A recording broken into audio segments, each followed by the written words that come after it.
Today we have Mike Lewis with us. Mike, welcome. Thank you. I'm glad to be here. Tell us a little bit about your early life in the church and personally. Well, I grew up in a small coal town in eastern Pennsylvania. And we were Episcopalians growing up. I'm not sure exactly why, but I suspect it has to do with my father's family, which goes back to colonial times. We had a couple of our ancestors who were the rectors of the Anglican Church in Greenwich, Connecticut. And so very deep roots in the church. And it was a town that was about half Catholic. So half the kids went to parochial school, and but we grew up in the Episcopal Church. It wasn't so much about faith and belief as it was about learning right and wrong, getting good morals. We went to Sunday school for most of all those years. My father actually taught the older class, the high school class in Sunday school. And I was an acolyte for many years, as my older brother was. I also sang in the choir. It wasn't because I necessarily loved singing as a way to get away from my brother. We had this great sibling rivalry. I wouldn't say great sibling rivalry, but we had this sibling rivalry going on, and being he was older than me by a couple of years, I usually came out on the short end. So getting away from him was a good thing. And also having a lot of nervous energy as a kid, I could at least stand and sing and do something. Otherwise, I'm sitting in the pew next to my parents being thoroughly bored out of my mind. And I looked at, and I've thought a lot about this over the years, and the influences on my life about church and God and faith and religion.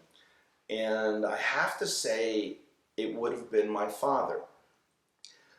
If I got out of my Sunday school class early, I would always go upstairs into his Sunday school class and sit in the back waiting for him to get finished.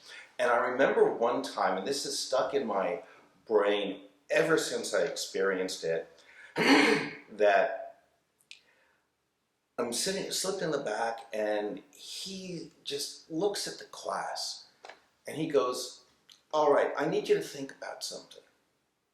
What if a guy comes walking in this room, long hair, beard, sandals, sits down, puts his feet up on the table, and says, 'Hi, I'm Jay Christ.' What would you do?" So my dad was always the guy who tried to make you think, who tried to get you to ask questions. And just speaking for myself, that is a great lesson I learned from him. Ask, challenge, be skeptical, but answer for yourself. You have to think for yourself, come up with the answer, and then live according to that. And I think that ended up, without me knowing it, being a great influence on my life. For the rest of it, the ritual, didn't do anything for me. The other thing, though, that I think I did actually connect with was the personal story of Jesus. I can remember personally thinking, when we're in Easter season, thinking, there had to have been another way but being nailed to the cross. Why didn't the apostles actually follow him and believe in him? Peter walked on water. Why couldn't they do that? There had to have been another way.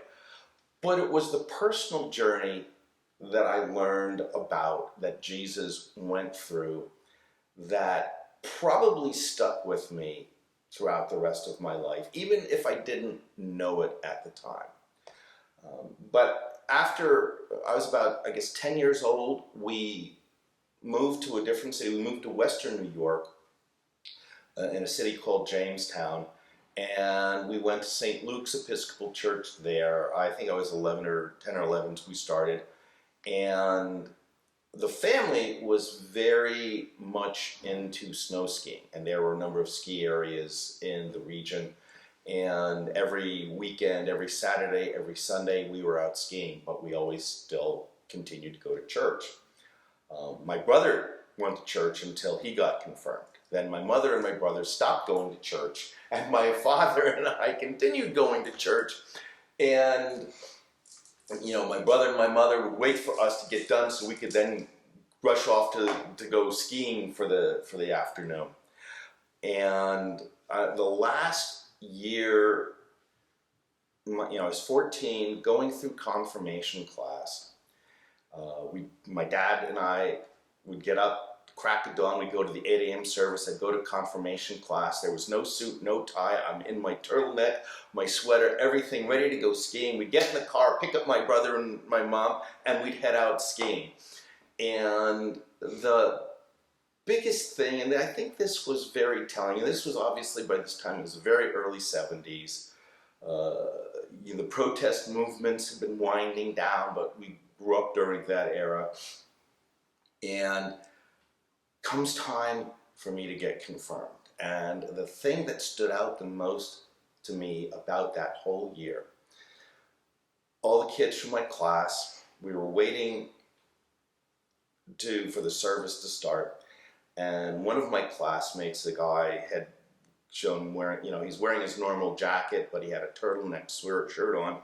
And he pulled his turtleneck down to show off the hickeys he'd gotten the night before and to brag about his girlfriend. And all I'm thinking is, wow, this is a really spiritual moment.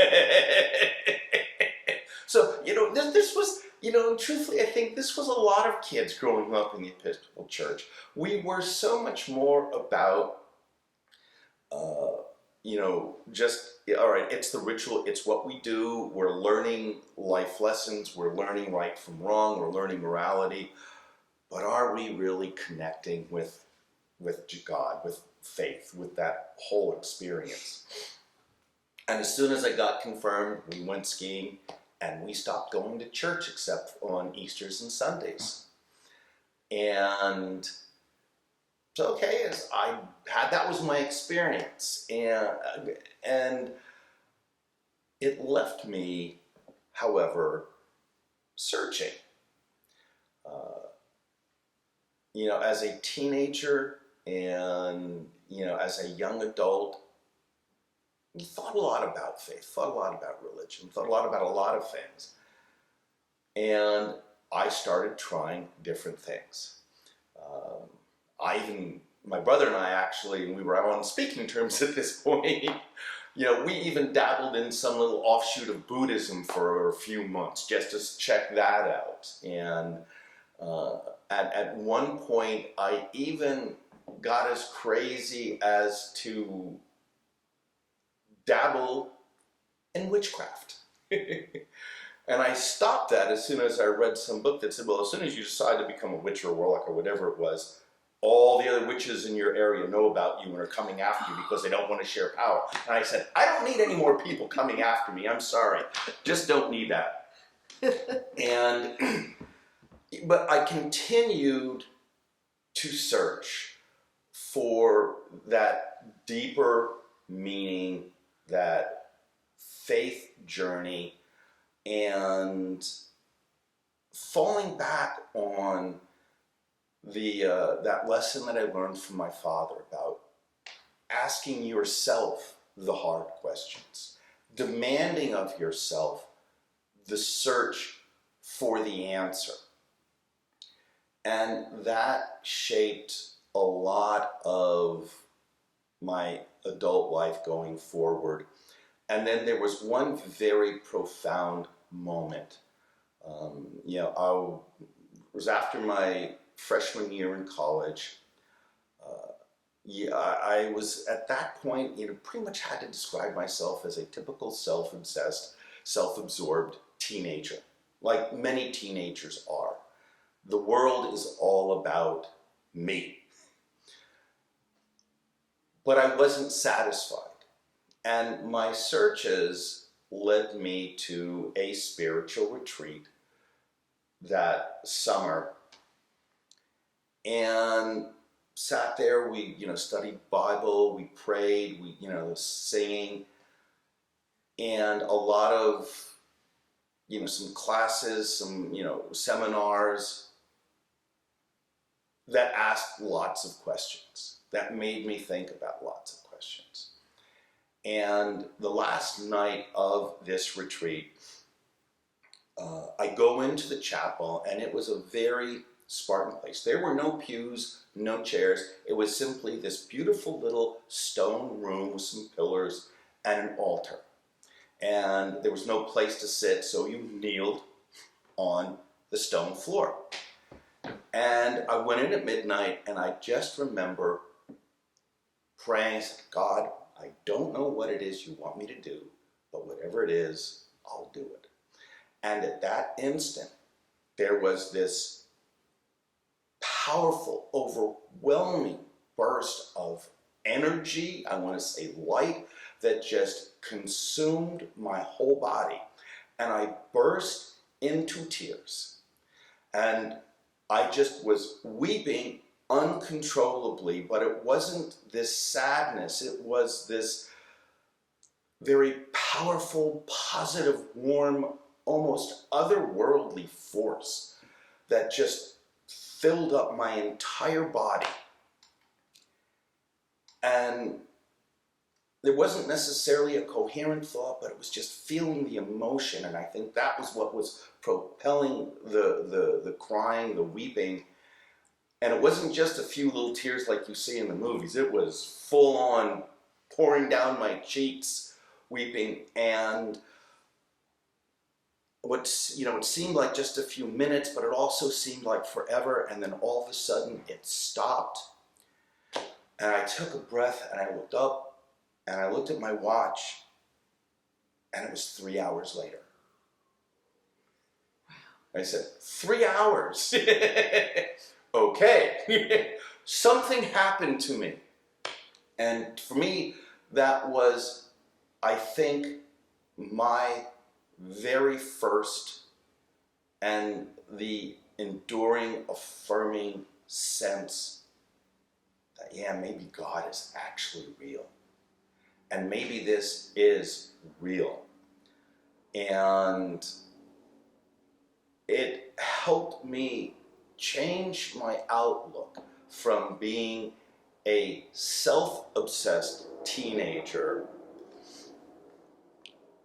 And I'm not going to say I went on some missionary crusade, but I began to think of the world at large. I began to think of things beyond me. And it led me to my career as a journalist. Because then it goes back and it connects to my father's lesson. Ask the hard questions of yourself. Find the truth as best you can. And stand up for that truth. And that was my life as a journalist when I was on daily newspapers, or I went into B2C journalism. I worked for Professional Association as a journalist. It was tell the truth, help the people who are reading, depending on the content you're creating, understand what they need to know. And answer the questions they want to know. But that truth also, that search also continued to make me research, fueled my intellectual curiosity, and made me continue to ask myself those questions. Anytime I came up with some idea, oh, this must be the right way, this must be the wrong way, I would try to go challenge it or debunk it or refute it.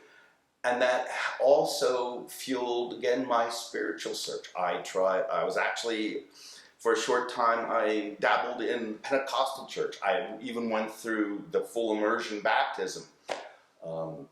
I went to the Agape Church, and I listened to other spiritual leaders and other denominations, and just tried to understand what the path should be for me. And one of the lessons that I think I ultimately learned is when it comes your time to answer for your life, God probably isn't going to give you a gimme if you say, well, I did this, that, or the other thing because so-and-so told me to. I mean, literally, there are over 400 different denominations of Christianity. There are multiple variations of Islam. There are multiple variations of Judaism. We all stem from the same God. We all believe in essentially that same origin story in its various iterations. But are they all right? Are they all wrong? What is right and what is wrong? And at the end of the day, you're going to have to stand and answer for the life that you chose to live. Every single day, we get up and decide what kind of person we're going to be. Are you going to be kind? Are you going to be impatient? Are you going to be out for yourself all the time? Are you going to be compassionate to others? Is unreserved compassion to others, is that always a good thing? You know, it's hard to tell, but you're going to have to answer for yourself. And I think that's the philosophy and that's the faith that I have developed over the years. I'm not going to say that I'm always 100% sure God is there. I look at the tragedy that humankind inflicts on itself and on the world, and how it doesn't seem to get better. And you have to ask yourself, well, is God really there if this just continues to happen? And in science, I know Henry loves to talk about the Big Bang Theory, and you love that, but studying science, watching documentaries about the universe, about astrophysics, this universe is coming to an end. For another 8-10 billion years, however long it's going to be, scientists have figured out that all the galaxies are moving farther and farther away from each other at a faster and faster rate. And long before the universe ends, we can look up at the night sky and it'll be dark because all the other galaxies are so far away, we won't be able to see the light that comes from them. And even long before that, the planet Earth is going to be gone. And even before the planet Earth is gone, the ability of the planet to sustain life as we know it will be gone. The period where life as we know it can exist on this planet is just a couple of minutes compared to the age of the planet. Yet, and that evolution that we have seen, that Henry will even talk about, that will end as the environment of our planet changes. And that says, well, is there really a God if this world we're supposed to inherit is going to end because of forces beyond our control? And then I remember that experience when I was 18, and then I also think, well, the very complexity of our world, of life, when you think about how life and the human species came about and the multitude of complexities that occurred in order for us to exist, in order for this planet to sustain an environment long enough for humans to come into existence. Well, guess what? Maybe there is a God. So, my journey has a lot of places. And ultimately, once I made the decision when I'm getting ready to retire to move to Lexington, I also recognized that I wanted to find a church that I would feel comfortable in, that could accept me, because I will admit, I believe in most of mainstream Christian theology, but I have some thoughts and beliefs that would probably have gotten me burned at the stake in earlier eras. And I found Good Shepherd, and it was about a year ago, and I decided, okay, well, let's try this church out. And Henry was kind of a big presence with his sermon. He starts at 100 miles an hour and he keeps going at 100 miles an hour. But the message was always there, and I liked the acceptance. I liked the notion of love. And shortly after that, Father John and I went to lunch. And, as an article of full disclosure, I remember having the conversation with him. I said, look, I just need to let you know, I don't believe in everything. And I shared with him some of my heretical deviations. And I explained to him why I thought these things and how I reconciled them with coming to the church.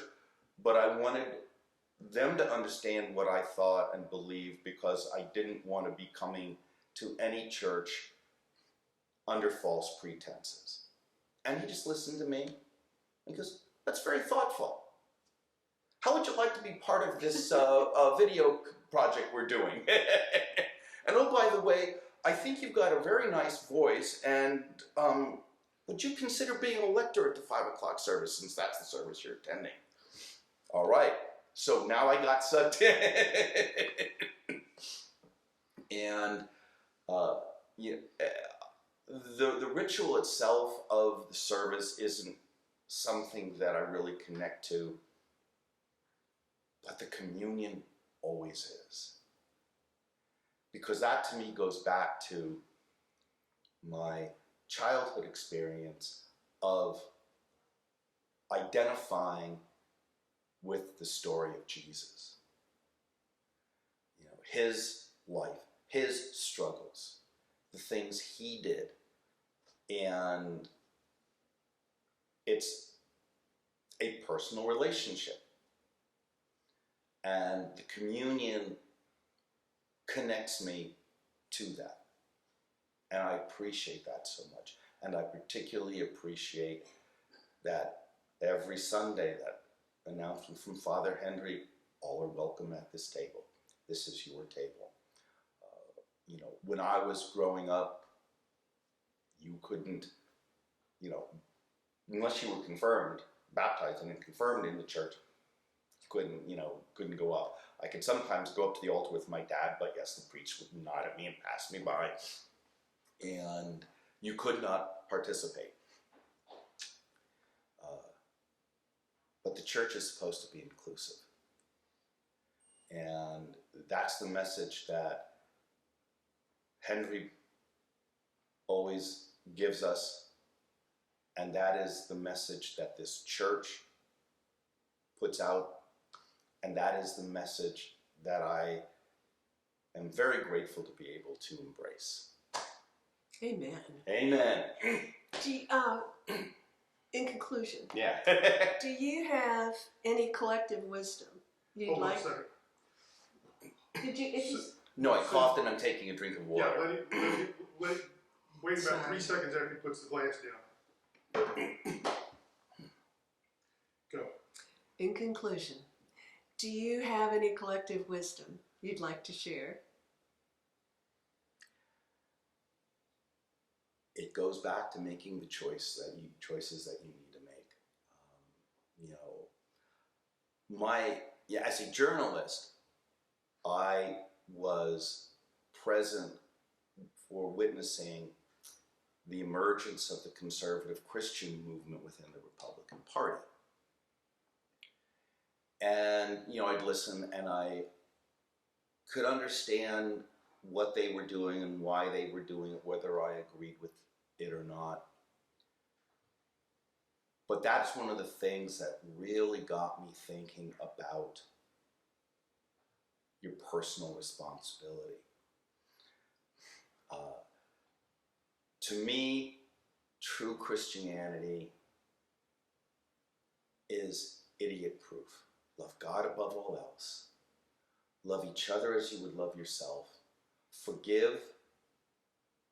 Wherever two or more are gathered in my name, there I shall be. You don't need a whole heck of a lot more than that. He who believeth in me shall not perish but have everlasting life. This is ridiculously simple. But it comes down to your choice. And for me, again, you cannot justify your actions by telling God, I was just doing what so-and-so told me to do. Not gonna wash. It's not, God knows what the truth is, and God knows what you've done and knows why you've done it. And there is no, there literally is no hiding behind listening to somebody else. Excellent. Thank you so much, Mike. Quite welcome. Thank you for having me here.